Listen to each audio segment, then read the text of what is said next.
हे दोस्तों नमस्कार। एक बार फिर से स्वागत है आपके अपने यूट्यूब चैनल देव जीके ट्रिक्स में। दोस्तों हम लोग यहाँ पर डेली की तरह हिंदी का फुल टेस्ट लगाएंगे, जहाँ पर आपके 65 महत्वपूर्ण प्रश्न हैं। काफ़ी अच्छे प्रश्न हैं। चलते स्टार्ट करते हैं। गुड इवनिंग सभी को, गुड इवनिंग, गुड इवनिंग सभी को, गुड इवनिंग।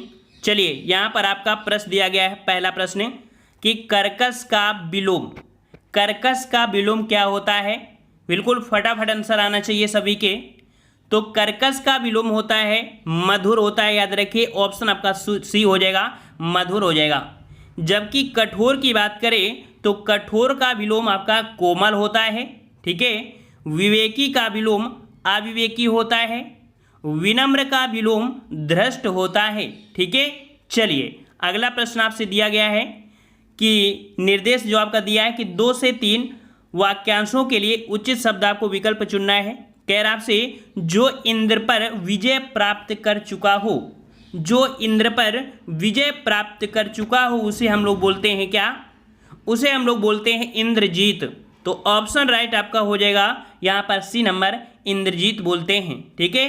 जबकि इंद्रियों पर विजय प्राप्त करने वाले को जितेंद्री बोलते हैं। ठीक है। जो इंद्रियों पर विजय प्राप्त कर लेता है उसे जितेंद्री कहते हैं। अगला प्रश्न है कि उच्च कुल में पैदा व्यक्ति, उच्च कुल में पैदा व्यक्ति जो होता है उसे कुलीन कहते हैं। क्या बोलते हैं उसे? कुलीन बोलते हैं। ऑप्शन आपका डी हो जाएगा। अगला प्रश्न है ईश्वर तुम्हें दीर्घायु दे, अर्थ के आधार पर वाक्य का भेद बताइए। ईश्वर तुम्हें दीर्घायु दे, तो यहाँ पर आपका देख सकते हैं, यहाँ पर जो इच्छा वाच्य है क्योंकि इच्छा प्रकट कर रहा है। ठीक है। तो ऑप्शन राइट आपका यहाँ पर सही हो जाएगा। आपका कौन सा? सी नंबर, ये आपका यहाँ पर सही हो जाएगा। ठीक है। इच्छा, स्थिति या आशीर्वाद का जो बोध होता है वो आपका इसी में होता है, इच्छावाच्य में। ठीक है। अगला प्रश्न है श्री गणेश का विलोम शब्द बताइए। श्री गणेश, और श्री गणेश का विलोम आपका बनता है इत श्री। बिल्कुल सही है। ऑप्शन राइट आपका यहाँ पर बी सही हो जाएगा, इत श्री हो जाएगा। अगला प्रश्न है कि फूल का पर्यायवाची नहीं है, फूल का पर्यायवाची नहीं है। 6 नंबर आपको बताना है। तो यहाँ पर आप देख सकते हैं फूल का पर्यायवाची कौन सा नहीं है। तो देखो यहाँ पर सुमन होता है, पुष्प होता है, कुसुम होता है, लेकिन तनुजा नहीं होता है। तनुजा होता है बेटी का या पुत्री का होता है। ठीक है। अगला प्रश्न दिया है किस रस को रसराज कहा जाता है।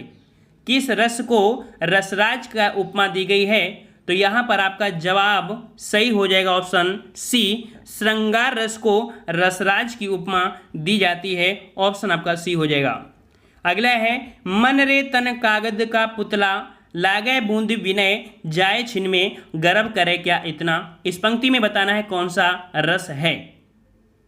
तो यहाँ पर आपका जवाब सही हो जाएगा, ऑप्शन डी नंबर। ये आपका जो शांत रस है, यहाँ पर शांत रस की बात किया है। मतलब जिन विषयों या उद्दीपनों में परमात्मा की वास्तविक रूप का ज्ञान होता है और अन्य विषयों से वैराग्य हो जाता है उसे शांत रस कहते हैं। ठीक है। और इस पंक्ति में कुछ वर्ड छुपे हैं कि कवि ने तन के कागज को पुतले के समान माना है जो कि क्षण भर पानी की बूंद से नष्ट हो सकता है, फिर भी इस तन पर इतना गुमान क्यों। यहाँ पर कवि तन को छोड़कर परमात्मा के प्रति अनुराग पैदा करने को कह रहा है, अर्थात यहाँ पर शांत रस है। अगला प्रश्न है कि जिस छंद में 4 चरण और प्रत्येक चरण में 16 मात्राएं होती हैं वह कहलाता है। बिल्कुल इजी क्वेश्चन आपका है। और ये जो आपका है ये आपका है कौन सा? ऑप्शन डी हो जाएगा, चौपाई।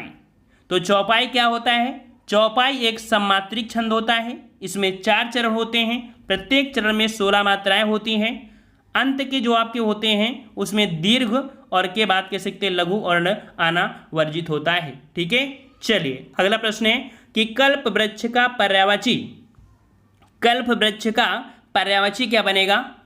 तो ऑप्शन राइट आपका जवाब यहाँ पर देखो, परिजात तो होता है, कल्पतरु भी होता है और साथ में यहाँ पर देववृक्ष भी होता है, अर्थात ऑप्शन आपका जो डी है बिल्कुल सही हो जाएगा। ठीक है। चलिए अगले प्रश्न को आते हैं। प्रश्न आपसे अगला है हिंदी की आदिजन्नी क्या है। हिंदी की आदिजन्नी किसे कहते हैं। तो हिंदी की आदिजन्नी बोलते हैं संस्कृत को बोलते हैं। 11 का ऑप्शन आपका बी हो जाएगा, संस्कृत। हमने आपको बताया था कि सबसे पहले आपकी संस्कृत ही आई थी, ठीक है, संस्कृत ही आई थी सबसे पहले, और उसमें भी आपकी दो प्रकार की संस्कृत थी, एक वैदिक संस्कृत, फिर दूसरी थी आपकी लौकिक संस्कृत। तो आपकी सबसे पहले आपकी यहाँ पर वैदिक संस्कृत हो जाएगा, फिर आपका लौकिक संस्कृत, फिर इसके बाद पाली भाषा, फिर आपकी प्राकृत भाषा, फिर इसके बाद अपभ्रंश, फिर अव्वाहट, फिर आपकी खड़ी बोली, फिर आपकी हिंदी, इस प्रकार से। तो ऑप्शन आपका बी हो जाएगा। संस्कृत निकल के जो हिंदी आई है वो कहाँ से, तो आपके संस्कृत से। अगला है कि हिंदी दिवस कब मनाया जाता है, और यहाँ पर आज काफ़ी अच्छी बात है कि यहाँ पर आपका जो हिंदी दिवस पूछ लिया गया है। तो 12 का ऑप्शन राइट, सबको पता है, बच्चे को पता है, अगर नहीं पता है तो बहुत ही गंदा बच्चा है ना। यहाँ पर ऑप्शन राइट आपका बी हो जाएगा, 14 सितंबर, ठीक है। और 14 सितंबर को यहाँ पर विश्व हिंदी दिवस के रूप में मनाते हैं, क्योंकि संविधान ने हिंदी को आज के ही दिन यहाँ पर कह सकते हैं कि एक्सेप्ट किया था। समझ में आ गया होगा, ठीक है। चलिए अगला प्रश्न दिया गया है, दिन रात अध्ययन करके भी वह प्रथम स्थान न प्राप्त कर सका। नीचे दिए गए विकल्पों में से इस वाक्य में रेखांकित शब्द की वर्तनी शुद्ध कीजिए। यहाँ पर अध्ययन, और अध्ययन जो लिखा जाता है वो किस प्रकार से, तो 13 का ऑप्शन राइट, आपका जवाब यहाँ पर आपका सही हो जाएगा, ऑप्शन बी, अध्ययन, इस प्रकार से सही लिखते हैं। अगला है, अविकारी शब्द क्या होता है, अविकारी शब्द क्या होता है, 14 का जवाब देना है। तो अविकारी शब्द याद रखिए कि जिन शब्दों से लिंग वचन कारक के अनुसार कोई परिवर्तन नहीं होता है उन्हें अविकारी शब्द कहते हैं, ठीक है। जैसे कि मान लीजिए आपका आगे, पीछे, ऊपर, नीचे, यहाँ, वहाँ, ये शब्द ऐसे हैं जिन पर अविकार हो ही नहीं सकता, अविकार नहीं हो सकता, यहाँ पर कह सकते हैं। तो ऑप्शन आपका यहाँ पर जो अविकारी शब्द होते हैं उनको हम लोग अव्यय कहते हैं। तो 14 का ऑप्शन आपका सी हो जाएगा, ठीक है। इनके 4 भेद होते हैं, अविकारी के 4 भेद होते हैं, क्रिया विशेषण, संबंध बोधक, समुच्चय बोधक और विस्मयादि बोधक। रट लीजिए, लिख लीजिए, क्रिया विशेषण, संबंध बोधक, समुच्चय बोधक, विस्मयादि बोधक, ये जो आपके होते हैं ये आपके अव्यय अर्थात कह सकते हैं इनमें से अविकार होते हैं, ठीक है। चलिए अगला प्रश्न है, हिंदी वर्णमाला में व्यंजनों की संख्या, हिंदी वर्णमाला में व्यंजनों की संख्या कभी भी पूछे तो आपको जवाब यहाँ पर 33 से लगाना है, ऑप्शन आपका यहाँ पर सी सही हो जाएगा, ठीक है। अगला आपको दिया गया है यहाँ पर 16 से 20 तक आपके जो दिए हैं वो काव्यांश हैं, ठीक है। और काव्यांश गद्यांश में कोई ज़्यादा डिफरेंस नहीं होता है, बल्कि काव्यांश और बिल्कुल छोटे होते हैं, उनको आप आसानी से पढ़ सकते हैं। देख सकते हैं काव्यांश सिर्फ आपका इतना है, बस उसमें से कुछ पॉइंट होते हैं उनके अर्थ आपको आना चाहिए। ये काव्यांश है, इसको हम सॉल्व कर देते हैं, 1 मिनट लगेगा आपका। कि कुछ भी कर बस कायर मत बन, ठोकर मार पटक मत माथा, तेरी राह रोकते पाहन, ठीक है। पाहन शब्द आपको मिला, भी इसका मतलब निकालेगा। कुछ भी बन बस कायर मत बन, ले देकर जीना क्या जीना, कब तक गम के आंसू पीना, मानवता ने तुझको सींचा, बहा युगों तक पसीना। यहाँ पर देख सकते हैं कवि क्या करने की प्रेरणा दे रहा है, तो कवि प्रेरणा दे रहा है कि रुकावटों को ठोकर मारने की, ठीक है, रुकावटों को ठोकर मारने की। इन पंक्तियों में कायर का अर्थ क्या होता है, तो कायर का अर्थ होता है समझौतावादी, जो समझौता कर लेता है, ठीक है, उसे कायर माना जाता है। अगला है, कुछ भी बन बस कायर मत बन, इसमें कवि ने ये शब्द क्यों कहा है, क्योंकि कायर मनुष्य का जीवन क्या होता है, व्यर्थ होता है, ठीक है।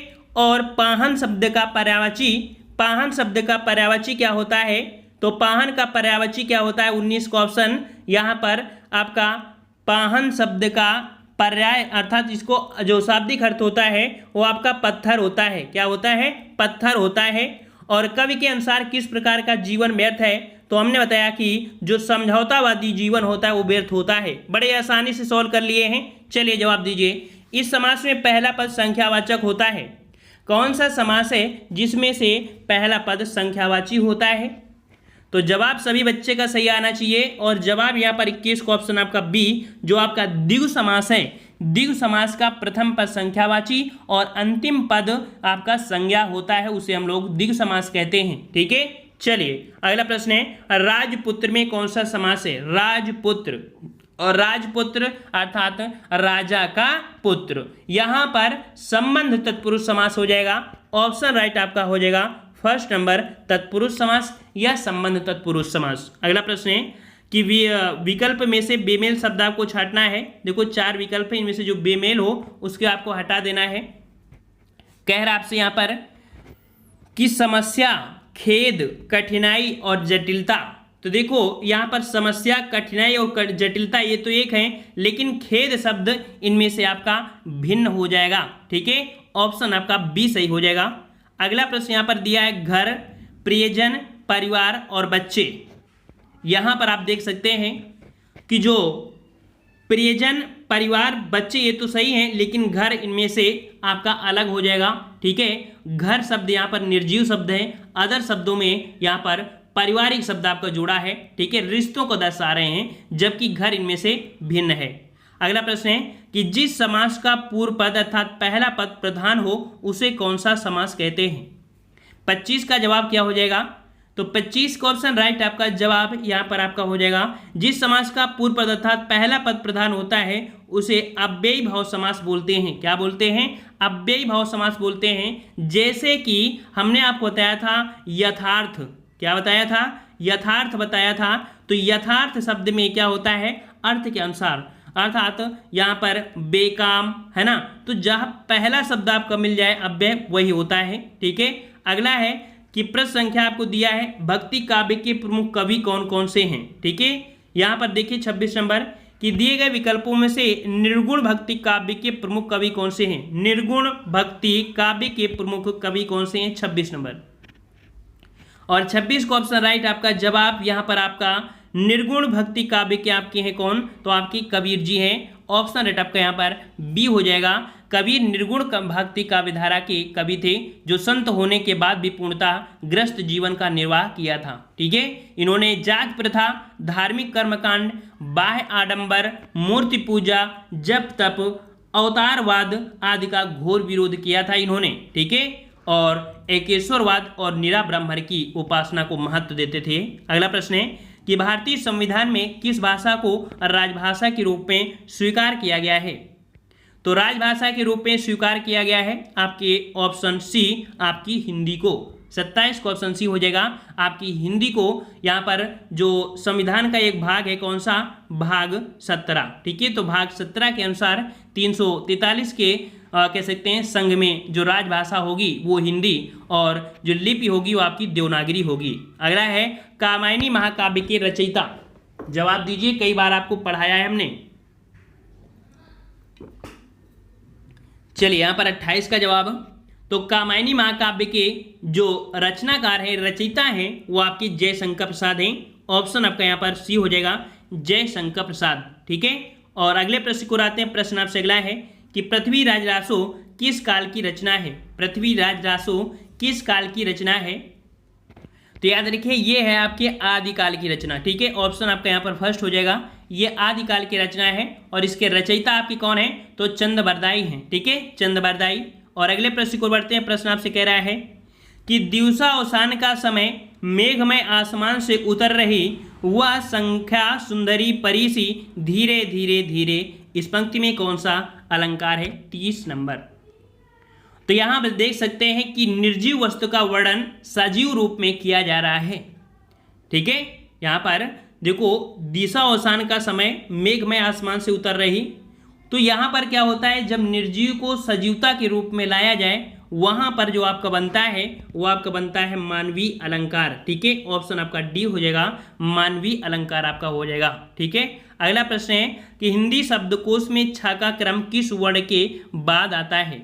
छा का क्रम किस वर्ण के बाद आता है, 31 नंबर। तो यहां पर हिंदी शब्दकोश में छा का क्रम आता है का के बाद। ऑप्शन आपका यहाँ पर फर्स्ट हो जाएगा, का के बाद आता है, याद रखिएगा।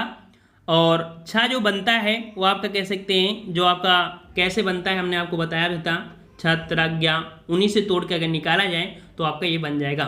ठीक है, और अगले प्रश्न को बढ़ते कर आपसे, खग जाने खग की भाषा लोकोक्ति का उचित अर्थ बताइए। खग जाने खग की भाषा, बहुत लोग होते हैं वो अपने अनुसार अपनी लैंग्वेज में वो बात करते हैं, दूसरे लोग समझ ही नहीं पाते हैं कि लोग बातें क्या कर रहे हैं। काफ़ी कहेंगे पता नहीं ये क्या कमेंट कर रहे हैं, समझ में नहीं आ रहा है, क्योंकि वो वही जान सकता है जो जान सकता है, अर्थात खग जाने खग की भाषा। तो 32 का ऑप्शन राइट आपका यहाँ पर डी हो जाएगा। समान प्रवृत्ति वाले लोग एक दूसरे को सराहते हैं, ठीक है ना, तो ऑप्शन आपका डी हो जाएगा।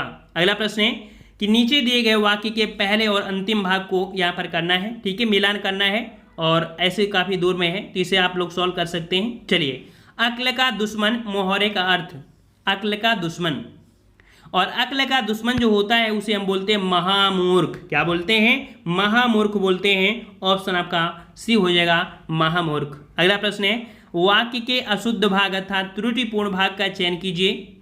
यदि कोई त्रुटि ना हो तो भाग डी को चिन्हित कीजिए। यहां पर आपसे कह रहा है कि धनवान को व्यर्थ बेकार में सहायता देकर कोई लाभ ना होगा। तो धनवान को व्यर्थ बेकार में, तो यहां पर देखो जो दिया है धनवान को व्यर्थ, तो ठीक है, लेकिन व्यर्थ के साथ बेकार को लगाना उचित नहीं है, है ना। दो शब्द क्यों प्रयोग करेंगे?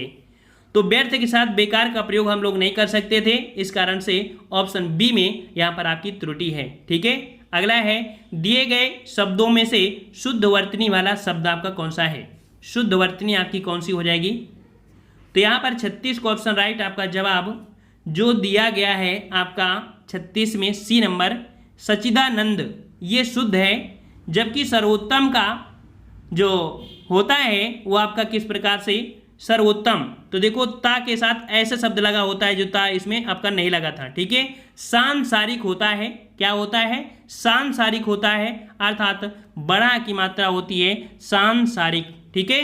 और कीर्ति दिया है, और कीर्ति में आपकी ता में छोटी की मात्रा होती है। इस प्रकार से तीनों गलत थे, सी नंबर सही था। अगला उपसर्ग का प्रयोग होता है। उपसर्ग का प्रयोग होता है कहाँ पर होता है? तो उपसर्ग का प्रयोग होता है शब्द के आदि में। मतलब आदि मतलब क्या होता है? काफी बच्चों ने सोचा होगा आदि मतलब होता है अंत में, है ना। तो आदि मतलब होता है यहाँ पर पहला होता है, ठीक है। आदि मतलब पहले शब्द होता है, अर्थात उपसर्ग किसी भी शब्द के पहले लगता है, ठीक है। तो आदि शब्द को अंत मत कहिएगा, ठीक है। चलिए अगला है कि मिठास शब्द में किस प्रत्यय का प्रयोग हुआ है? मिठास, आस, क्या निकल रहा है? आस शब्द निकल रहा है, और आस शब्द यहाँ पर आपका जो हो जाएगा वो आपका हो जाएगा सी नंबर, यहाँ पर ये प्रत्यय है, ठीक है। अगला है सत्याग्रह का सही संधिविच्छेद। सत्याग्रह बनेगा सत्य धन आग्रह, क्या बनेगा? सत्य धन आग्रह बनेगा, और ये दीर्घ स्वर संधि में आता है, ठीक है, क्योंकि इसमें से छोटा आ और बड़ा आ मिलकर एक बड़ा आ का निर्माण कर रहे हैं, अर्थात सत्य धन आग्रह। ऑप्शन आपका डी हो जाएगा। अगला है कि दो वर्णों के मेल से होने वाले विकार या परिवर्तन को क्या कहते हैं? तो यहाँ पर वर्णों की बात किया है, जब वर्णों में परिवर्तन या विकार होता है उसे हम लोग संधि कहते हैं, ठीक है। ऑप्शन आपका फर्स्ट हो जाएगा संधि। जबकि शब्द में परिवर्तन होता है तो उसे हम लोग समास कहते हैं, ठीक है। अगला प्रश्न यहाँ पर सामान्य अध्ययन से है। कह रहा आपसे त्रिपिटक धर्म ग्रंथ का संबंध किस धर्म से है? चलिए, हिंदी के जो महारथी हैं वो लोग देखना है कि जीएस में महारथी हैं या नहीं है, ठीक है। तो जीएस में भी अगर कमांड है तो अच्छी बात है, नहीं तो फिर एक चीज से पढ़ने से ही क्या मतलब है। चलिए, त्रिपिटक जो धर्म है ये ग्रंथ का संबंध किस धर्म से है? 41 का जवाब यहाँ पर आपका हो जाएगा, बिल्कुल सही है, ऑप्शन डी हो जाएगा, बौद्ध धर्म से है। किससे है? बौद्ध धर्म से है, ठीक है। और जो त्रिपिटक है इसमें महात्मा बुद्ध के ज्ञान का जो प्राप्त करने से लेकर महापरिनिर्वाण तक दिए गए प्रमुख वचनों का संकलन इसी में किया गया है, जो कि आपके पाली भाषा में आपका किया गया है, ठीक है। चलिए अगला है भारत में मनसबदारी प्रथा किसने शुरू की थी? भारत में मनसबदारी प्रथा किसने शुरू किया था? तो याद रखिए सर्वप्रथम अकबर के शासनकाल में शुरू हुआ था। ऑप्शन आपका यहाँ पर सही हो जाएगा सी नंबर, अकबर ने, ठीक है। मनसब का अर्थ होता है जात से, ठीक है। किससे होता है? जात से होता है। उसमें से जो ज्यादा अच्छा था उसको ज्यादा घोड़ों का मालिक बना देते थे, ठीक है। तो ऑप्शन आपका सही हो जाएगा। अगला है कि महाराणा रणजीत सिंह के राज्य की राजधानी क्या थी? चलिए, महाराणा रणजीत सिंह की राजधानी क्या थी? तो याद रखिए इनकी राजधानी थी लाहौर। क्या थी? लाहौर थी। 43 का ऑप्शन राइट आपका डी हो जाएगा, लाहौर। याद रखिए, इन्होंने पंजाब के छोटे छोटे राज्यों को मिलाकर एक शक्तिशाली सिख साम्राज्य में बदल दिया था और रणजीत सिंह ने पंजाब पर अंग्रेजों को शासन नहीं स्थापित करने दिया था। ठीक है, अगला है यहाँ पर, गांधी जी ने किस वर्ष में असहयोग आंदोलन की शुरुआत की थी? असहयोग आंदोलन, तो असहयोग आंदोलन की शुरुआत हुई थी 1 अगस्त 1920 को। ठीक है, तो ऑप्शन राइट आपका हो जाएगा कौन सा? सी नंबर, 1 अगस्त 1920 को किया था। ठीक है, अगला प्रश्न आपसे पूछा गया है कि इंडिया गेट का डिजाइन किसने तैयार किया था? इंडिया गेट का डिजाइन किसने तैयार किया था? तो यहां पर याद रखिए 45 का ऑप्शन राइट आपका हो जाएगा B number, sir Edwin Lutyens. ठीक है, सर एडविन लुटियंस ने यहां पर इसका डिजाइन तैयार किया था। ठीक है, और ये कह सकते हैं पीले बलुआ पत्थरों से बना हुआ है, 43 मीटर ऊंचा विशाल द्वार बना है। ठीक है, और इसे 1931 में बनाया गया था। ठीक है, और लगभग देखा जाए तो 78,000, ठीक है, 78,000 भारतीय सैनिकों की स्मृति में इसका निर्माण किया गया था। ठीक है, सेना में भर्ती होकर। अगला प्रश्न आपसे दिया गया है, कह रहा आपसे, भारत के संविधान में न्यायिक पुनरावलोकन की शक्ति और न्यायिक की जो पालिका की स्वतंत्रता है इसका संविधान से लिया गया है। मतलब कि यहाँ पर न्यायिक पुनरावलोकन और न्यायपालिका की स्वतंत्रता जो ली गई है वो आपके कहाँ से? तो ये ली गई है ऑप्शन डी, आपके अमेरिका से ली गई है। ठीक है, अमेरिका से ली गई है। ठीक है, और अगले प्रश्न को आते हैं। प्रश्न आपसे अगला है कि भारतीय संविधान का अनुच्छेद 356 किसके बारे में है? 356 बताना है। 356 राष्ट्रपति को यह घोषणा करने का अधिकार देता है कि वह आश्वस्त है कि स्थिति है कि नहीं। मतलब कह सकते हैं यहाँ पर जो आपका दिया है ऑप्शन बी, राज्य में राष्ट्रपति शासन लागू करने, ये आपके 356 के तहत होता है। अगर सही से कार्य नहीं चल रहा है तो ऐसी स्थिति में राष्ट्रपति शासन लागू हो जाता है, इसे राजकीय शासन भी कहते हैं। ठीक है, अगला है, हमारे देश में शिक्षा का अधिकार एक अधिकार है किस प्रकार का?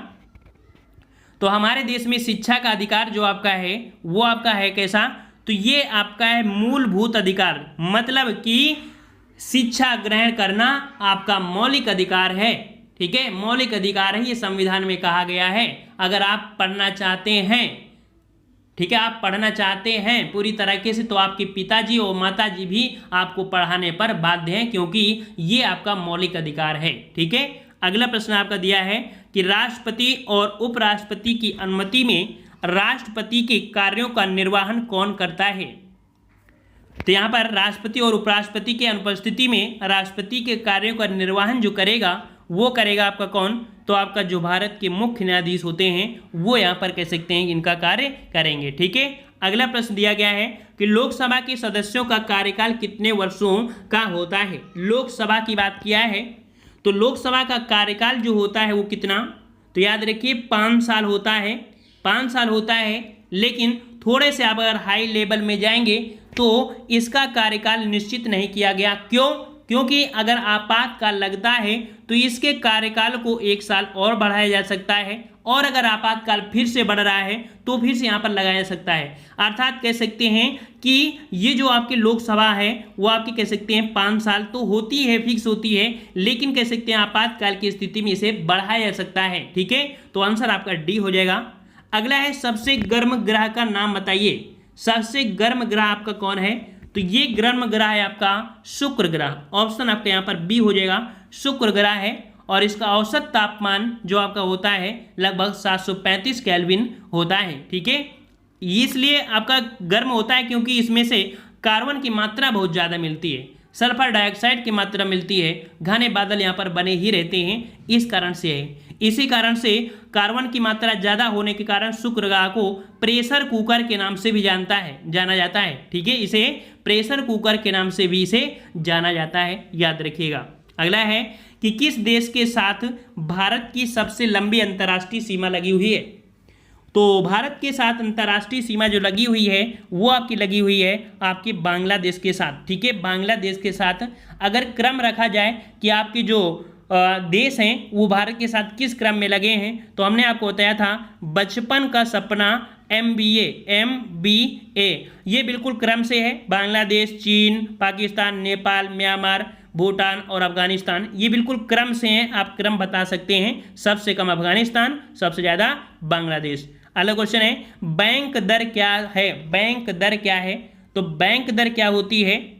तो याद रखिए वह दर जिस पर किसी देश का केंद्रीय बैंक देश के अन्य बैंकों को ऋण देता है उसे यहाँ पर बैंक दर कहते हैं। ऑप्शन आपका यहाँ पर फर्स्ट सही हो जाएगा। ठीक है, और अगले प्रश्न की ओर बढ़ते हैं। कह रहा आपसे निम्नलिखित राज्यों में से किसमें सबसे कम साक्षरता दर है? सबसे कम साक्षरता दर की बात करें तो यहाँ पर सही हो जाएगा आपका यहाँ पर सी नंबर, बिहार हो जाएगा। ठीक है, ऑप्शन आपका सी बिहार यहाँ पर आपका हो जाएगा। ठीक है, और यहाँ पर इसकी जो साक्षरता दर है वो 61.80% आपकी है।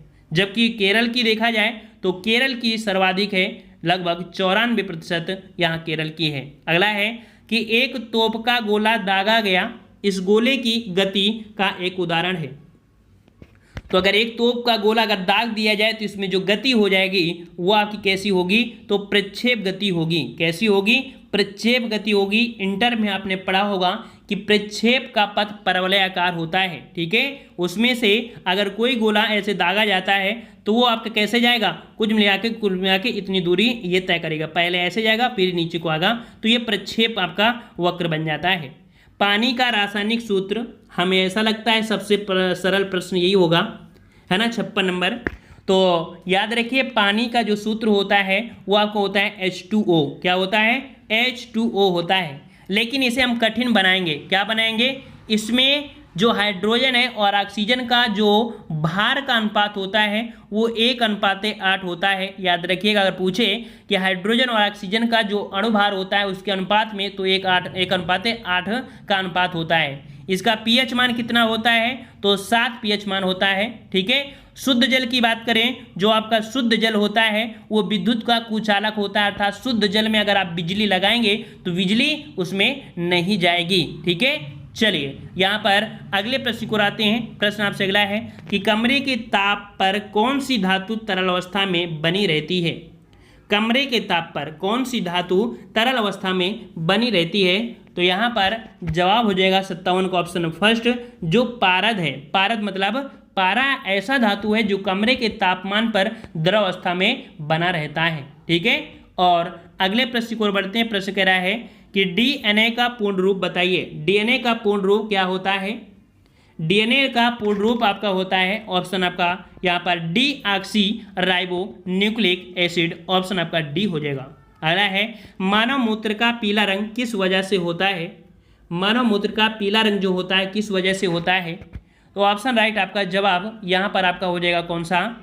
ऑप्शन आपका हो जाएगा डी नंबर, यूरोक्रोम की वजह से मनुष्य का जो मूत्र होता है वो आपका पीला होता है। और याद रखिए मूत्र में 95% जल होता है, 95% जल होता है और 2% लवण होते हैं और 2.7% यहाँ पर यूरिया, बचे हुए शेष आपके अन्न होते हैं। ठीक है, और अगर इसका पीएच मान की बात करें तो इसका पीएच मान जो होता है वो आपका 6 होता है। क्या होता है? 6 होता है। ठीक है, मूत्र है इसको 6 से 6 बोल देंगे ना, 6 होता है। वैसे ये फिक्स आपका नहीं होता है, ये 4.8 से लेके 8.4 तक इसका पीएच मान होता है। समझ में आ गया? चलिए अगला है कि वर्ल्ड वाइड वेब का आविष्कार किसके द्वारा किया गया था?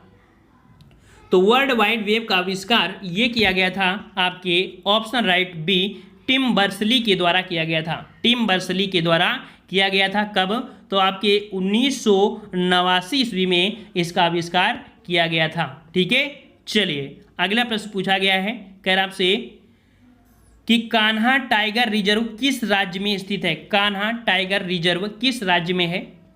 तो कान्हा टाइगर रिजर्व आपके मध्य प्रदेश में है। ऑप्शन आपका यहाँ पर हो जाएगा डी नंबर, आपके कहाँ पर है? आपके मध्य प्रदेश में है। और कान्हा राष्ट्रीय जो रिजर्व है इसे 1933 में अभ्यारण्य के तौर पर स्थापित किया गया था और इसके बाद 1973 में प्रोजेक्ट टाइगर के तहत उद्यान का या कह सकते हैं कि इसे संरक्षित घोषित भी किया गया था। ठीक है, अगला प्रश्न पूछा गया है अंतर्राष्ट्रीय योग दिवस प्रतिवर्ष किस वर्ष मनाया जाता है?